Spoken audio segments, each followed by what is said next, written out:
ունեցիր 9, մի հատ էլ 10-ը ապրեստո։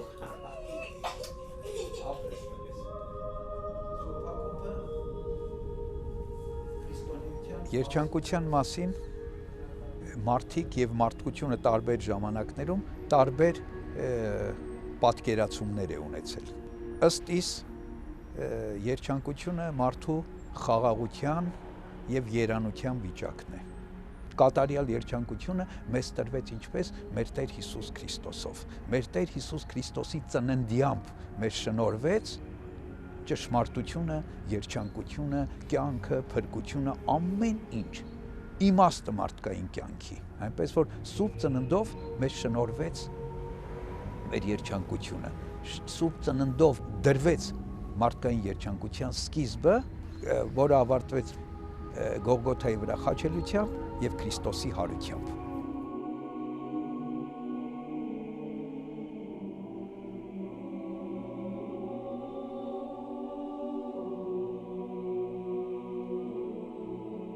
Պողոս Առաքյալն ասում է, երկնքի արքայությունը ուտելիք եւ ըմպելիք չէ, այլ սեր, խնդություն եւ խաղաղություն Սուրբ Հոգով։ Այսինքն երջանկություն է սա նյութական, նյութեղեն, ուրեմն բարեկեցություն կամ բարիքների առատություն չէ երկնքի արքայությունը, այլ սեր, խնդություն եւ խաղաղություն Սուրբ Հոգով։ Չստացվի իմ խոսքից այնպես, որ մարդը այս աշխարհի մեջ իզուր է ձգտում երջանկության, այս աշխարհից է սկսում մարդու երջանկությունը։ Ինչպես մեր Տեր Հիսուս Քրիստոսն ասաց, երկնքի արքայությունը այստեղ այնտեղ մի փնտրեք, երկնքի արքայությունը ձեր ներսում է։ Ճիշտ մեր Տեր Հիսուս Քրիստոսի խոսքով, որ ես չեկա,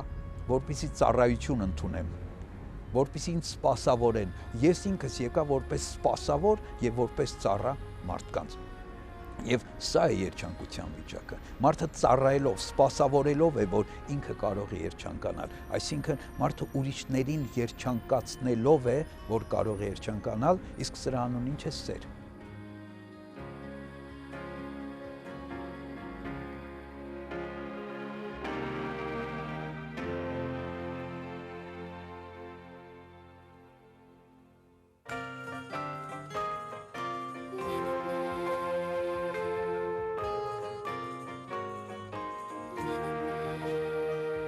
Ընդհանրապես մարդու կյանքի նպատակին փնտրտուքների մեջ է, թերևս հենց կենտրոնական առանցքային դերում է երջանկությունը։ Կյանքի նպատակն ինչ է եւ հաճախ պատասխանը եղել երջանիկ լինելը։ Անկամ հին հունական փիլիսոփաներն էին սա դիտարկում այդպես։ Եվ պայմանը, թե ինչը կարող է մարդուն տանել երջանկության։ Եվ երջանկություն ասված է հենց երանություն, բավարարվածության զգացումի մեջ թերևս շատերը փորձեցին տեսնել, զգալ։ Փաստն այն է, որ սերունդների փորձառությունը մեզ հուշում է, որ երջանկության փնտրտուքը չի ավարտվել։ Եվ հատկապես Սուրբ Ծննդյան այս օրերին այս գեղեցիկ միջավայրն ի վերջո մեզ հուշում է մեծագույն երջանկության մասին, որ մարդը ի վերջո կարոտն է անընդհատ ապրում դեպի այն երջանկությունը, որ ունեցել է Աստծո հետ հարաբերության մեջ։ Սրա համար ենք մենք կարճ սահմանումը տվել վերցնելով ավետարանից Աստված սեր է։ Եվ այդ սիրո մեջ այդ երջանկության զգացողությունը ամբողջական իմաստով կունենա։ Առանց սիրո, առանց այդ երջանկության զգացողության մարդը թերի է, կիսատ է։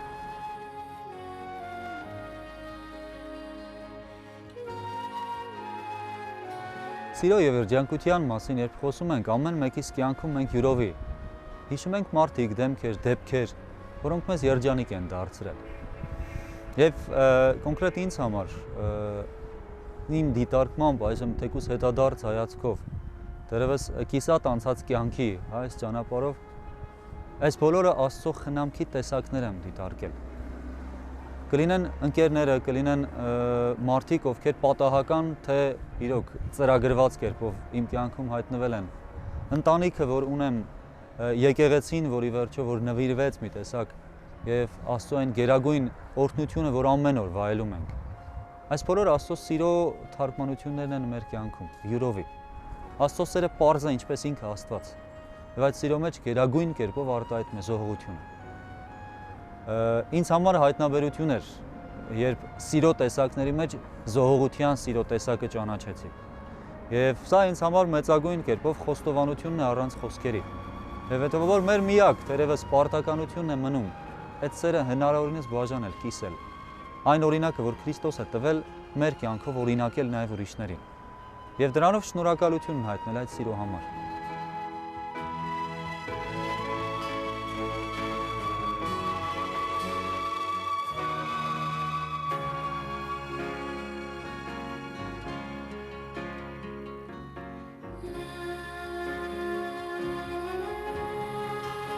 Այնպես ինչպես որ մենք ապրում ենք, այդպես էլ վայելում ենք կյանքը։ Եվ այս տրամաբանությամբ, եթե մարդու սրտում խաղաղություն կա, եթե նա սիրել կարողանում է, եթե նա սրտանց ուրախանում է, ահա սա է իր երջանկությունը։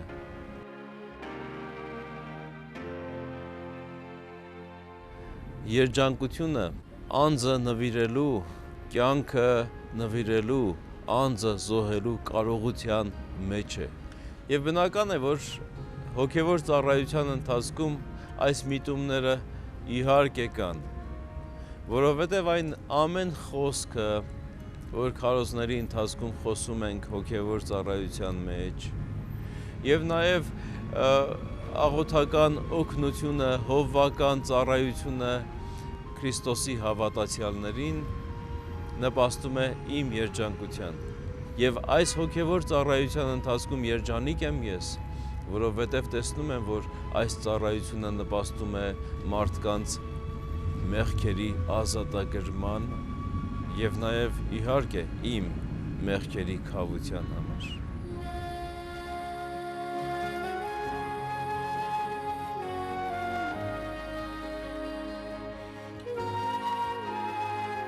Սուրբ ծնունդը Աստծո հայտնության խորհուրդն է։ Սուրբ ծնունդը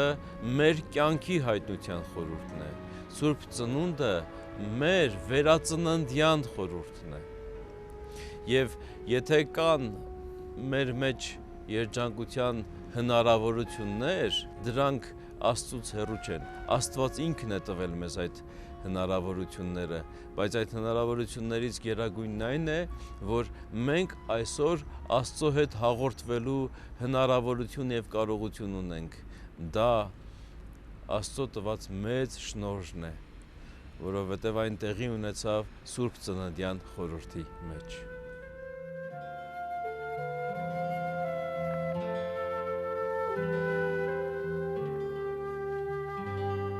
Ըստ Սուրբ գրքի երջանկության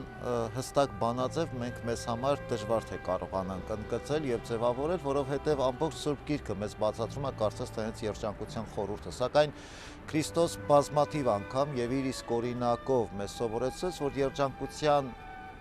բացահայտման ճանապարհին մեզ բանաձև պետք չի, մեզ պետք է ապրել, մեզ պետք է գործել եւ հատկապես ծառայել մեկս մյուսին։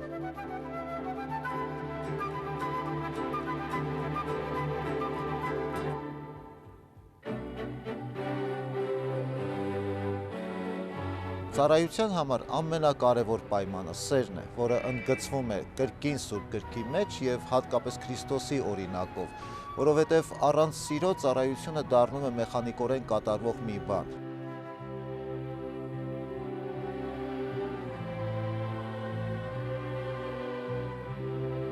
Միշտ մենք Քրիստոսի ծննդյան տեսարանը հիշելիս կամ այդ պատկերը մեր մտքում ձևավորելիս պատկերացնում ենք գեղեցիկ մի տեսարան, մսուրում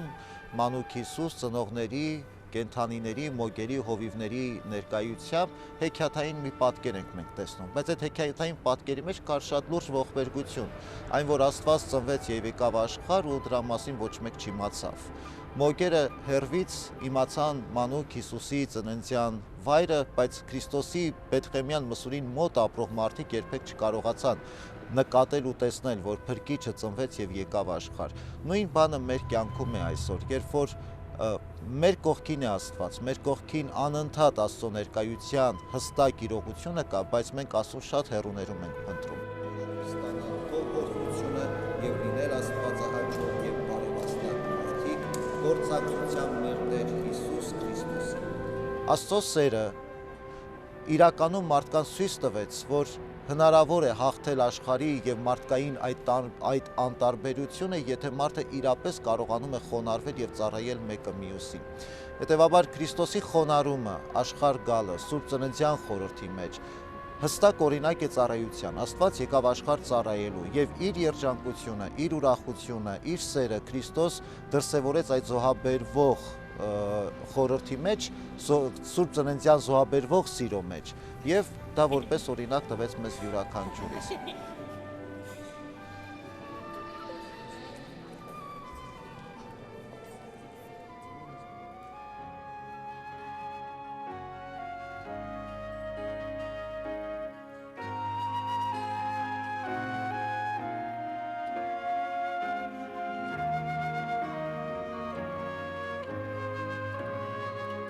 Կուզենամ, որ այս օրերին հատկապես ամեն մարդ մի տեսակ